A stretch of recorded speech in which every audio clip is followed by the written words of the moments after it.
every man for himself. The EU is now gearing up to become a digital surveillance and expropriation state. A new agency is being established here, specifically an agency for expropriation and surveillance in the EU.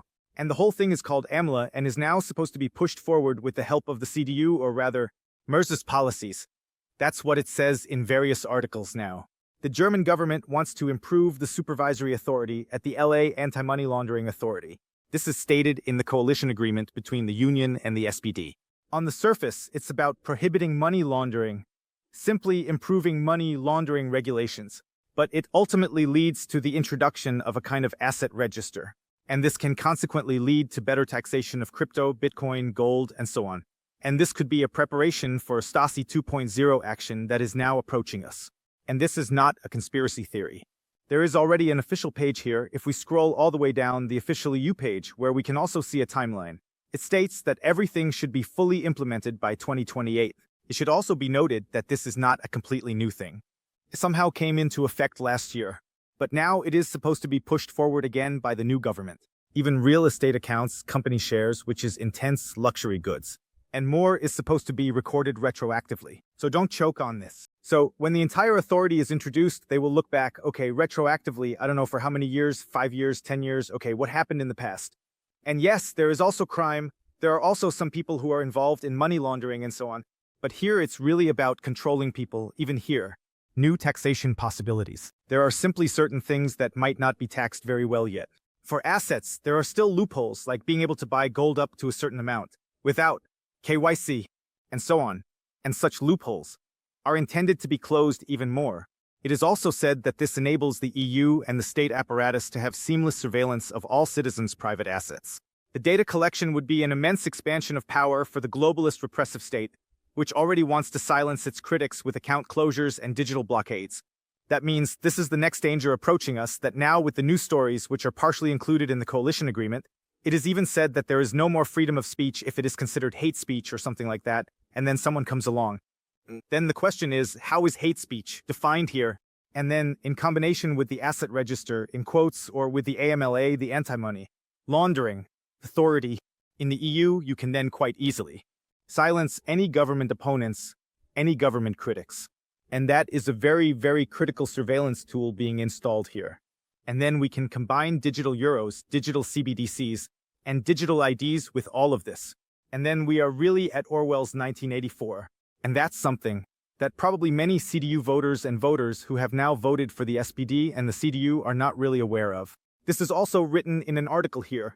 Many CDU voters and politicians who support the coalition agreement are probably not aware of what the expansion of AMLA means for them personally.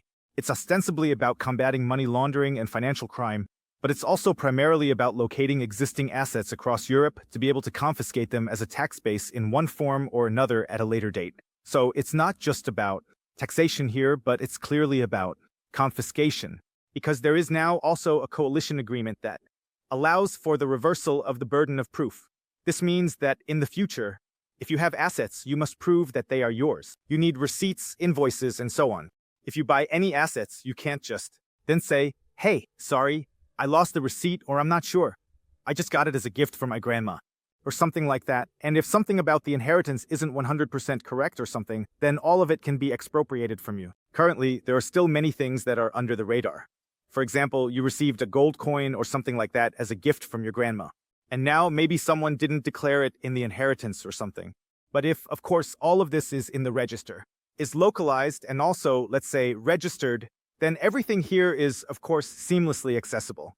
And if you probably don't act transparently or something like that, and maybe don't fully disclose your assets, then you make yourself massively vulnerable, liable, and so on. I mean, I'm not saying that you should make yourself liable here or not report any inheritance matters, but there are sometimes borderline cases or so, where you might not really be aware that what you're receiving, like when your grandma passes away or something, and then there might be some antique or something that's actually worth a lot, but you don't even know it, and maybe you only find out 10 years later or so. There are also such borderline cases and things like that. And the crazy thing is, it is also addressed here that such plans are nothing new. In 2008-2009, there was a proposal from the International Monetary Fund for a 10% wealth tax. And this was the proposal during the financial crisis. And they just tested, okay, how does this work? How do people accept it? It was probably a bit too ambitious. And now they are initiating the next steps here. And there's already the salami tactic. I mean, the abolition of banking secrecy, the fact that you can buy gold and Bitcoin less and less anonymously, or rather, you can't buy Bitcoin anonymously in Germany at all anymore. At least gold can still be bought anonymously up to a certain threshold. But that threshold is also being lowered continuously. The threshold for buying things with cash is being lowered more and more. That means you know the pattern here, and yes, some may. Now say, okay, you're exaggerating with your video, but I just want to make you aware here of the trend that we are seeing. Maybe in the end, it won't be quite so strict at first. That could be. We don't know 100% yet how it will develop, but we definitely have the trends that are clearly recognizable. And we have the tools here that could potentially be used. Whether they will be used, we don't know for sure. And I would say often it is the case that if there are any tools, if there are any laws, if there are any possibilities to squeeze more money out of the citizens, then socialists usually find a way. And then the comparison with Stasi 2.0 is not that far-fetched. I mean, this really reads like an Orwellian nightmare. This project has been pushed forward since 2021 and aims to create a gigantic central database to record, consolidate, and monitor all assets of legal and natural persons in the EU. This heralds the end of privacy. Always remember, privacy is a human right. But many people don't understand that privacy is not something you should just give up. Many people also say, well, I have nothing to hide. It's not about you, it's also about people who might be critical of the system or who might offer important criticism or something like that. And if something like this happens and such means exist, then in the future no one will criticize the government in any way. Then no one will criticize politics or anything like that anymore. And that leads us to completely drift away from a democratic economic management or a democratic political system into total surveillance, total control, into a complete, I don't know what to call it, into a complete Orwellian world. And right now, we still have the opportunity to speak up, without anything potentially happening to us. But if such measures are introduced here, then fewer and fewer people will speak up. And then it will also lead to us having an increasingly monotonous politics. People will get more and more upset. And you have to fight against it with means like simply speaking up, making videos like this, and sharing them. You definitely need to share it.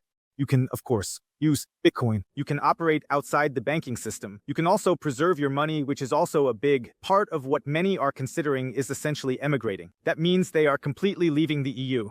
Feel free to write in the comments below whether you would emigrate if something like this happens, or rather, it's already in the planning stages. So, it will definitely happen. It's just a question of what form it will take. Because the problem is, many people are not aware of what's going on here. And that's why the resistance here isn't so strong. It will be introduced in a sort of salami tactic manner, and then suddenly it's just there. And then the borders are closed, and maybe you can't leave the country anymore. That means, yes, I'm causing a bit of panic. Maybe, or panic is an exaggeration. I'm already sounding the alarm. A bit, but I think it's really justified now, to make sure that some people truly understand what's currently happening here. And when we see that the state is basically accumulating endless debt, then of course the state has to somehow get the money back. Here, for example, various examples are listed that could be introduced, such as a one-time wealth tax or a recurring wealth tax, and then things like compulsory war bonds. What could that be?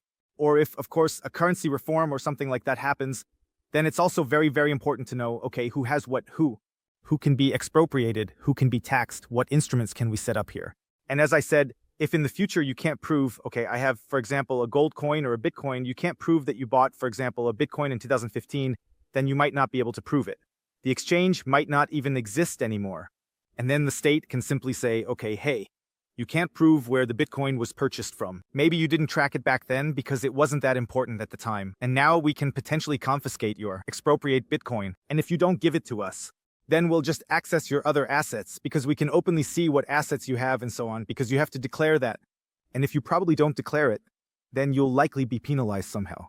That means you could end up operating illegally, which means a lot of people will probably be driven into illegality, because I know many people who don't want to register on an exchange, who want to buy no KYC Bitcoin, who don't want to show their password or anything like that.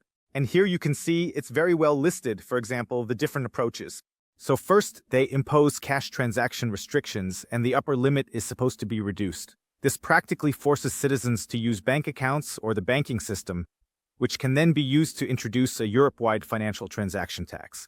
Then you've created a chain of how you can really control people, and then there's no escape anymore.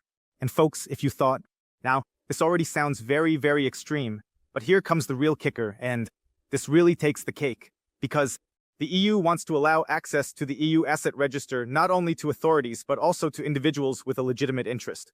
This includes journalists, civil society organizations, NGOs, universities, insurance companies, and international organizations like the OECD, FATF, and the UN. Folks, do you know what that means? That means you can just say, okay, I'm some NGO, I'm now a very noble, non-government organization, and so on. Let's just have a click here, please. How many bitcoins does this person have? Because I'm just such a super NGO, and I happen to know a few politicians here, and I'm with the politicians, and blah, blah, blah. And then there are some group deals happening behind the scenes. And then they'll find some strange reasons. Yes, maybe because I have a blue t-shirt. Am I allowed to have information here now, or do I absolutely have to have information here? I mean, I'm just making things up now. It probably won't get that extreme. There will likely be counterchecks and so on. If it's not just opened here for some legal cases, meaning it really has to be ordered by a judge, or if you somehow need to involve a lawyer or something like that, yes, in a legitimate case of suspicion or something, but if someone can just come to an NGO and say, hey, come on, let's check the Bitcoin holdings of someone like Dieter Müller or something, and then in the next step, the whole thing can be confiscated and taxed. I mean, that's really something else. And now it comes to this, the CSU actually supports the creation of a totalitarian surveillance state, like in the former GDR. And instead of reducing administration, as announced before the elections, a new costly bureaucracy is to be established. With what tax money will it be financed? Of course, with your tax money. And of course, with EU tax money as well. As already mentioned before, this also means that even more power is being relinquished by Germany, with even more power flowing to the EU. This is also a perennial issue, that Germany has less and less sovereignty all the time, with more and more sovereignty flowing to the EU. And the whole thing is supposed to have up to 500 employees. So, initially 500 employees. That doesn't sound very large at first, but with 500 employees, of course, it's not very small either. And the unfortunate thing is, instead of looking at how to bring in EU funding, how to become more efficient, how to become more attractive, they are making themselves completely unattractive. And what do you think the wealthy people will do? What do you think the smart people will do? They certainly won't be here, going into their basement, into their safe, and counting all the gold bars. And then reporting to Mr. Mers exactly how many gold bars they have in the basement, checking all the Bitcoin wallets precisely, how many Bitcoins are on them, and which properties. Okay, properties are transparent anyway. But which luxury goods and which antiques do I still have standing around in my basement? Many smart and wealthy people won't do that. Instead, they will simply pack their bags and, I don't know, go to El Salvador or other countries where they are treated better. I always say that too. People go where you are treated best. And if you're no longer welcome in a country, if you're no longer treated well, then you just have to pack your bags and go somewhere else until maybe things get better again. Of course, you can also hope for improvements. Hope for them here, but we've seen it, the election didn't really change anything. So, I see the next 2, 3, 4, 5 years rather negatively. In the long term, I'm bullish on Germany, but what's happening right now is very, very, well, I'll say it again, just complicated. Bitcoin can be a way out. Bitcoin is resistant here, at least. Of course, you still make yourself liable if you theoretically don't declare your Bitcoin. As I understand it, feel free to correct me in the comments below if I have misinterpreted certain parts, because I haven't read every law here to the very end, of course, but I'm making this video based on articles from various people who have shared their opinions, etc. They have researched the whole thing and written an article about it. As I said, we haven't read all the laws. If anything is incorrect, feel free to write an addition in the comments below. If you still want to buy Bitcoin, if you want to have a certain escape from all the totalitarian surveillance stuff, I'll put a link below for you. 21 Bitcoin, where you can buy Bitcoin easily, safely, and simply. Use the code BitcoinHotel here. Up to 20% off the fee when buying Bitcoin. Guys, see you. Peace out.